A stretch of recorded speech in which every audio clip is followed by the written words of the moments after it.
What's up, bro? Hello, man. How are you doing, man? I'm doing good. What's your name? My name is Davy Solomon. Saruman. Yes. Davis, what do you do? I'm doing environmental health sciences in a bachelor's degree. Oh, you're a student? Yes, I am a student. Okay. Where you from? I'm from Burundi. You're Burundian, man? Yes, sir. Oh, bro. You don't speak like Burundians. Oh, it's just I did learn English a lot. You speak like Americans. Oh no, it's just learning. That's all. For how long have you been here in Rwanda? So I've been here in Rwanda. It's since 2015. So it's now like around 8 years. 8 years, bro? 8 years, yes. Why haven't you asked for Rwandan citizenship? Well, I never thought about it before, but guess I'm going to put that into my plans. Because I think a foreigner is allowed to get a Rwandan citizenship only after spending 5 years here. Well, I'm not really sure about all the informations, but I did ask information, but they were like, you have to spend 5 years without exiting from Rwanda. Oh. But yes, I guess I'm going to ask for more information. Then I'll get to ask for the citizenship. Okay. Yep. Did I tell you that they accept double nationality? Yeah. I guess that's the base. I mean, every country does accept a double nationality, so it's okay. Yeah. Okay. As a foreigner who have been here in Rwanda for so long, what was the impressions? Well, I've seen a lot of things with Rwanda, obviously with the time I spent here, but the very first impression I got was that, well, when I first reached here, it seemed as if Rwandans were not that open. They were not that open, and in our culture, we are like very, very open. We do speak, and we have a lot of conversation, and Rwandans were like, they restrained themselves. They were not speaking that much, and it kind of seemed like, it kind of seemed awkward at some point. Yes. I feel like Burundian and Rwandans are the same. They've got the same culture.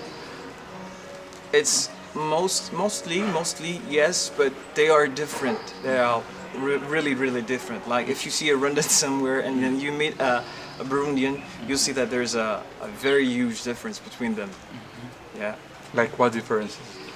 Well, the very first that I mentioned, Burundians are not that open, but Burundians are the complete opposite of that. They're really, really open. Like you can meet somewhere, you don't know each other, and we can have like a straight up discussion, right? An open discussion with Burundians, but with Rwandans it's not the same. Not really the same. I don't think so. Yeah. Okay. So tell me some other impression that you got here in Rwanda. Yeah, something else that I've seen here in Rwanda.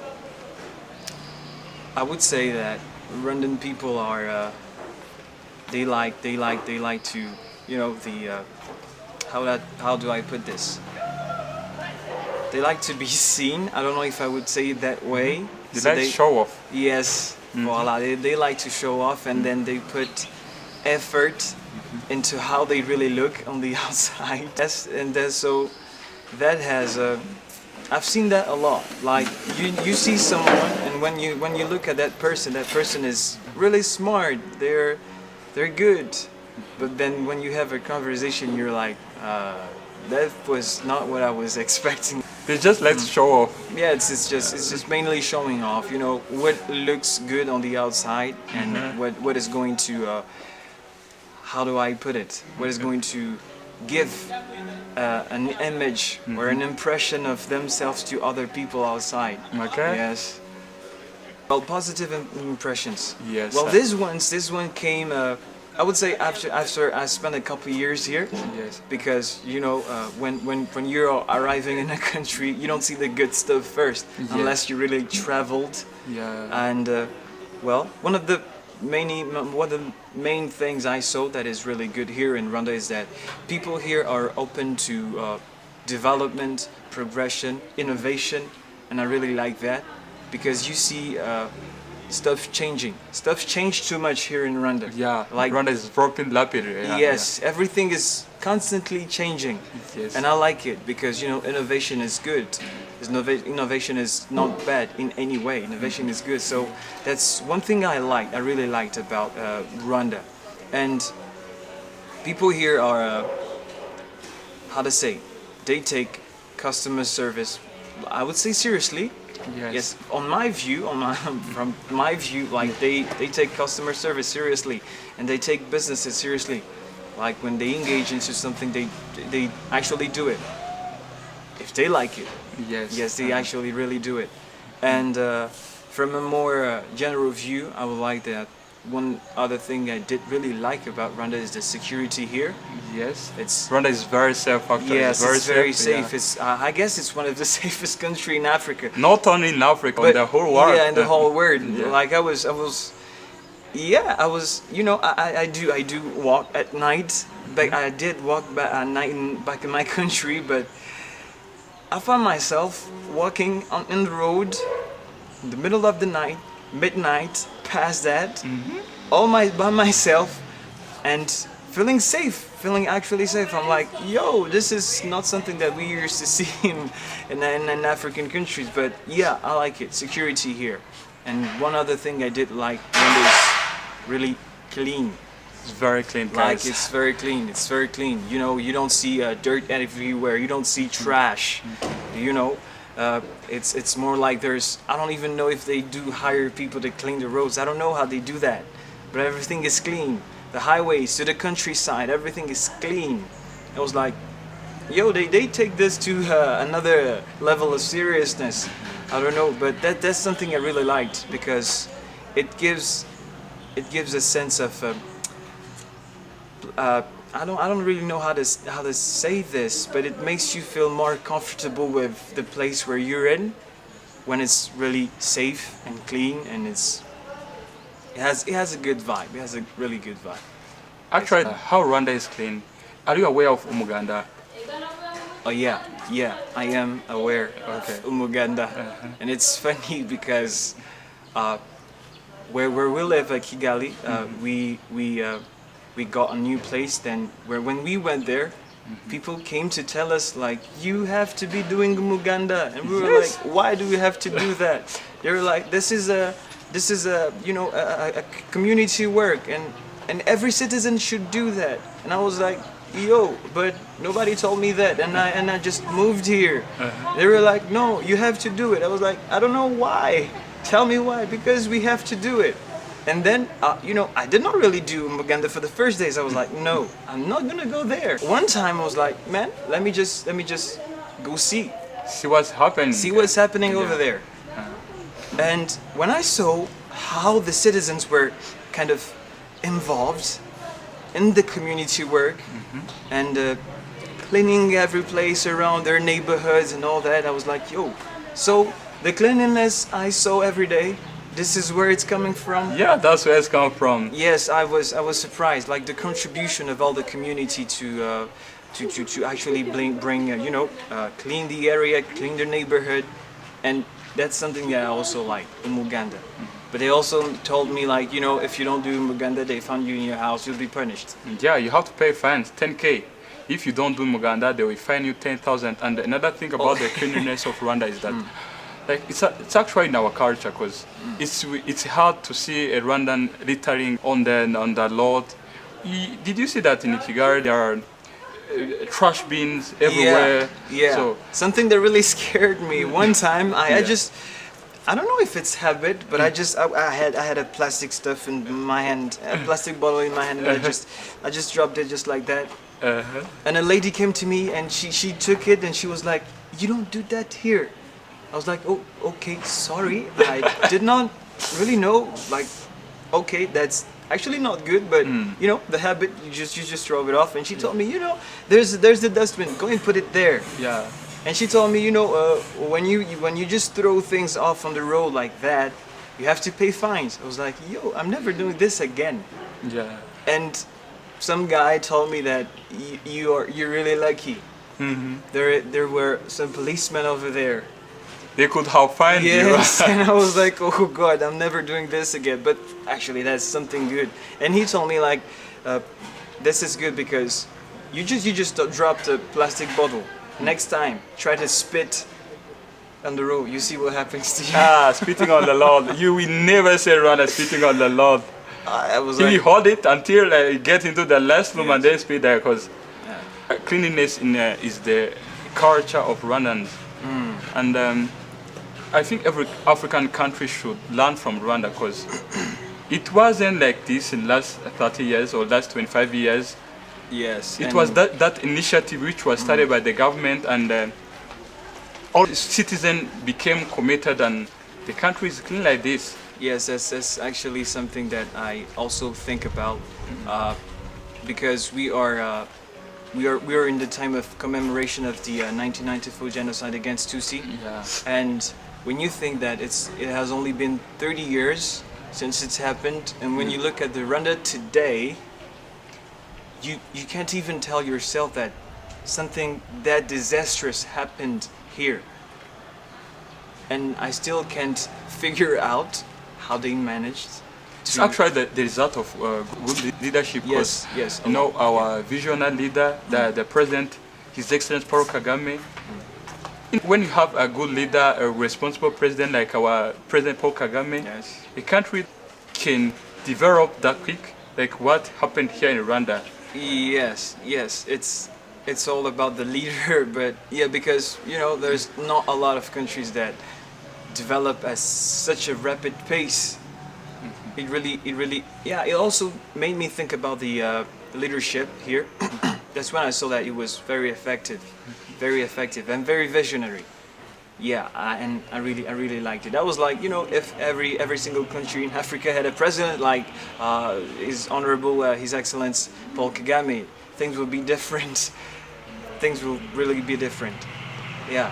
I've heard from my friends from other African countries, they were saying that His Excellency Paul Kagame should become the president of the whole Africa, so that he can implement what he did in Rwanda, in other African countries. In other African countries. Yeah. Yeah. So now, Davy, your Yes. name, right? Yes, David. So now, being here in Rwanda, what do you think other African countries should learn from Rwanda? Well, there's a lot of things to learn from Rwanda. Of course, yes. Starting from what we were talking about, leadership. I think that I don't know his style of leadership. I can't explain it, but obviously, other leaders can see, they can understand what he is doing, and it's obvious that he's doing the good thing, because it's showing off results. Yeah. So everybody else in Africa can learn from this. And one other thing people can learn from Rwandans is, as just said earlier, Rwandans are really open to innovation.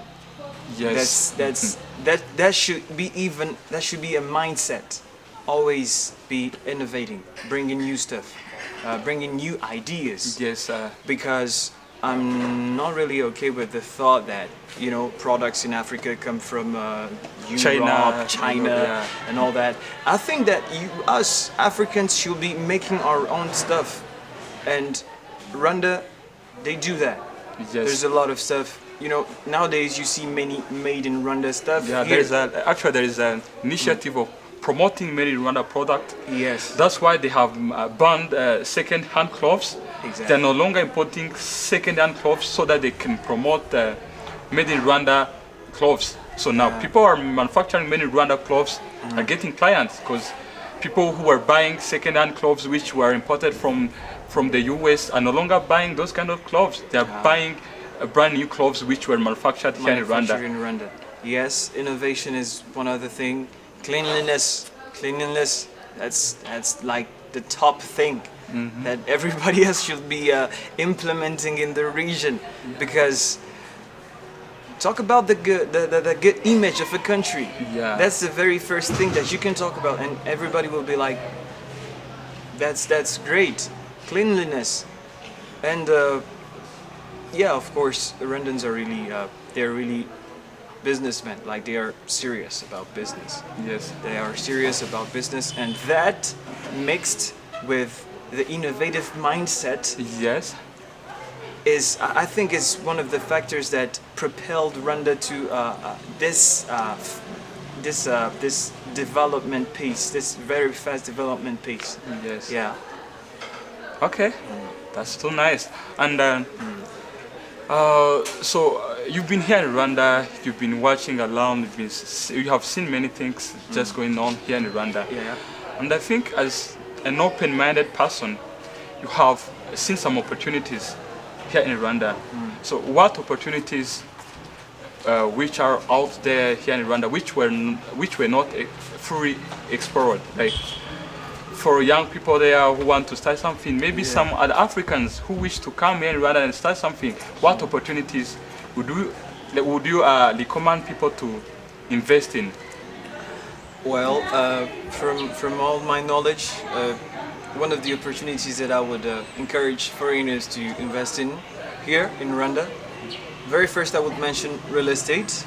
Real estate? Yes. The reason for that is because, you know, if you walk around the country, you see that people, they are building houses, they are building many infrastructures around here and there. So I think that real estate is a growing market here in Rwanda because, you know, people are seeing investment, innovation, and if people abroad invest into that, I think that it will be pretty profitable for them. And the second thing I would think of is investing in industries, production industries. Manufacturing industries. Yes, manufacturing industries, because Rwanda is as we just said earlier, you know, Rwanda is promoting the thing called Made in Rwanda. Made in Rwanda. Made in Rwanda. So for anyone that would implement or would start or invest in manufacturing industries here, I think that it will be pretty profitable for them because it is also another growing market here inside Rwanda. And one other thing will be education. Yes, education, because it's also a growing market here because people are going more for, you know, the short-term education rather than the long-term education. Yes. Short courses, professional courses. Yeah, right. Professional courses, 3-6 months, a year, you know, stuff like that.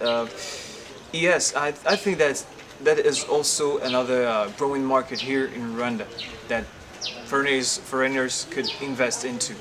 Okay, Yeah. What do you think about technology? Well, yes, technology. I forgot to mention that. I forgot to mention that too because, you know, as you're seeing, Rwanda is introducing, you know, more electric vehicles and all that. Yes, and I think that if someone brings up technology and finds a way to implement or to put technology into businesses, I think that will be very profitable for people that have money to invest, of course, because, you know, the world is moving fast and people are looking for automation. Yes. Stuff that work by AI, AI automation, or even, you know, machines, because they reduce the cost of the product, but, you know, the card. Yes, they increase the working hours, they increase the output, and therefore increasing also their income. So I guess technology too is a pretty growing market here in Rwanda. Some people say that in Rwanda also tourism is one of the fastest growing industry. What do you think about tourism? Well, yeah, tourism. When you say tourism, I think that tourism is growing because, well, that's my point of view. Yes. I think that tourism is growing because Rwanda is investing into advertising.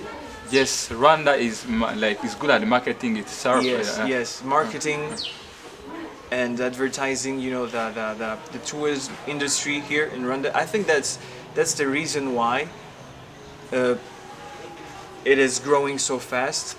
And I think that the real estate thing that I mentioned before is also a fit into this tourism industry because more foreigners are going to come visit, so they need places to stay, they need apartments, hotels, they need all that. So if it's, they need places to you know, to rest and all that. So yeah, I think it goes hand in hand because I don't see any other way someone would invest in tourism. Well, from my knowledge, I don't see any other way. Yes. We have gorillas and there are some more hotels which are being built nearby the Volcanoes National Park. Also, we have some other parks here in Rwanda which are so attractive to tourists. Yeah. And maybe someone can build a hotel nearby that a park, maybe a coffee shop. Exactly. Something like that, which may Stuff be like that. interesting to tourists. Yes, yes. Stuff that support that tourism industry. Of Yes. course, yeah. That's where I think that the profit is. Okay. Yeah. So now, David, I'm gonna ask you one more question. Yeah. Give them 5 reasons why they should visit Rwanda. Those people who are watching us right now. Well, that's a pretty tough one.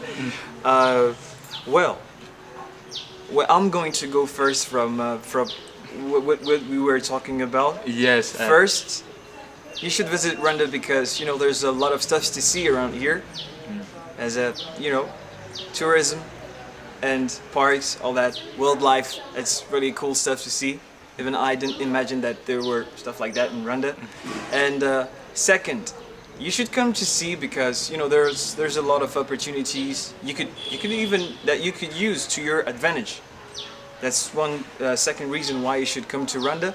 And third, I think that there's a lot of things. Well, for someone whose purpose is not only visiting, for someone that is just coming here to actually learn things, I guess this is one of the best places to come because, of course, you will be learning a lot of things. And fourth, the culture. You should come to see Rwanda and explore the culture of Rwanda, explore the museum. The food. Yes, the food, all that. It's really great. It's really great. And one last thing. Well, Talk about beautiful ladies. oh, yes, that is also correct. That is also correct. Those young Rwandans are really beautiful. Yeah, they're gorgeous Rwanda. So you should come to check out those two. Yeah, I think that's all. Okay. Thank you, David. Yes. no You worries. just should visit Rwanda, and if you have not yet subscribed on my channel, just smash on that subscribe button, drop a comment down there, and give me a thumbs up, guys. Don't forget to share my content to your friends and family so that they can know what's going on here. Ciao.